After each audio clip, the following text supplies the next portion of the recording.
Бір күні әкесі мен баласы сұхбаттасып отырып, әкесі ұлына: «Балам, осы сенің қанша досың бар?» деп сауал қояды. Сонда баласы: «Охо, 100 досым бар» деп мақтанған екен. Әкесі де: «Маған қара балам, адамның бірнеше жолдасы болуы мүмкін, ал бірақ 100 дос болмайды. Дос деген жолдастарға ұқсамайды. Адамның өмірінде тек бір немесе екі ғана досы болуы мүмкін» депті. Сөзге құлақ аспаған баласы: «Әке, ол бос сөз. Шынымен де менің достарым көп. Олардың барлығы мен жақсы көреді.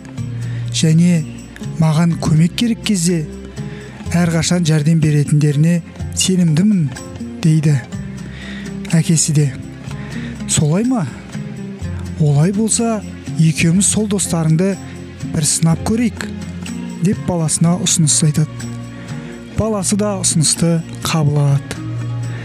Әкесі бірнеше тауықты бауыздап, оларды қапқа салып, баласының қолына ұстатып тұрып былай дейді: «Енді достарыңа бар. Оларға қан ағып тұрған мына қабыңды көрсетіп жәрдем сұра.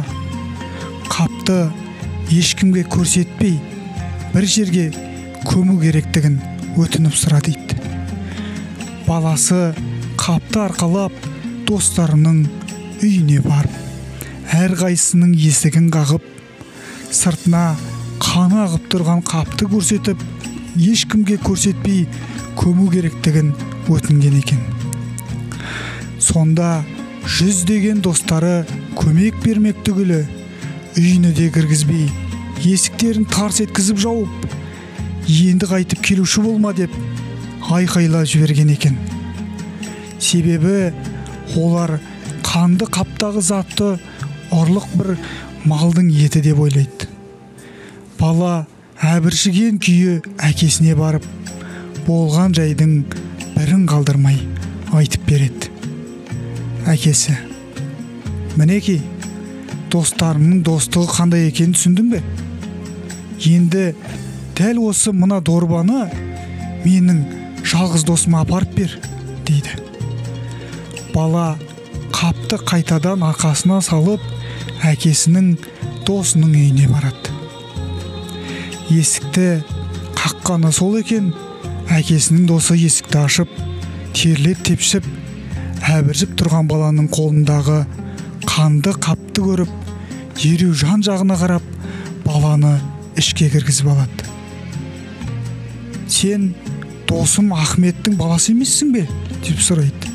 «Иә» деп жауап берген бала мақсатын айтып, көмек сұрайды. Сонда әкесінің досы: «Қолыңдағыны бер» деп қапты алады да, оны қораға апарып, терең шұңқыр қазып, көміп тастайды. Кейін балаға ішетін су беріп, ентігінің басылғанын күтеді. Қанды қаптағы нәрсенің не екенінде сұрамаған әкесінің досы, тіпті көмілген жердің ізі білінбесін деп, дереу сарымсақтың көшетін егіп тастаған екен. Ентігін басып алған бала да рұқсат сұрап үйіне шығып кетеді. Әкесінің жанына келген бала болған оқиғаны бастан аяқ баяндап береді. «Әке, дұрыс айтқан екенсіз. Сіздің досыңыз бар екен. Ал менікі жай ғана уақытша жолдас екен» дегені сол-ақ екен. Әкесі: «Бұл шаруа әлі бітпеді. Енді менің қайтадан жалғыз досыма барып есігін қақ. Есікті ашқан бойда әкемнің сізге сәлемі бар деп бетінен салып қал» депті. Баласы да: «Жоқ әке, олай жасай алмаймын» дейді. Әкесі: «Оқасы жоқ, бар да айтқаныңды жаса. Сонда шынайы достықтың не екенін түсінесің» деген екен. Бала шарасыз күйге түсіп, ұяла әкесінің досының үйіне келіп есікті қағады. Есік ашылған соң бала: «Әкемнің сізге сәлемі бар» дейді.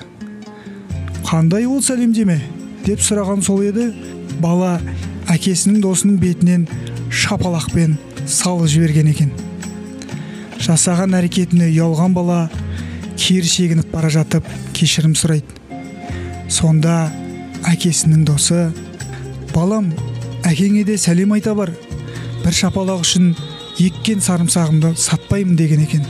Келе жатып болған оқиғаны бастан кешірген бала әкесінің адамның бірнеше жолдасы болуы мүмкін, ал бірақ 100 деген досы болмайды. Дос деген жолдастарға ұқсамайды.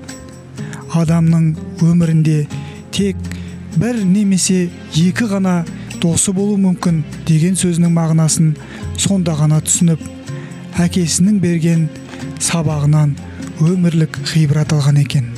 Тыңдағандарыңызға көп рахмет.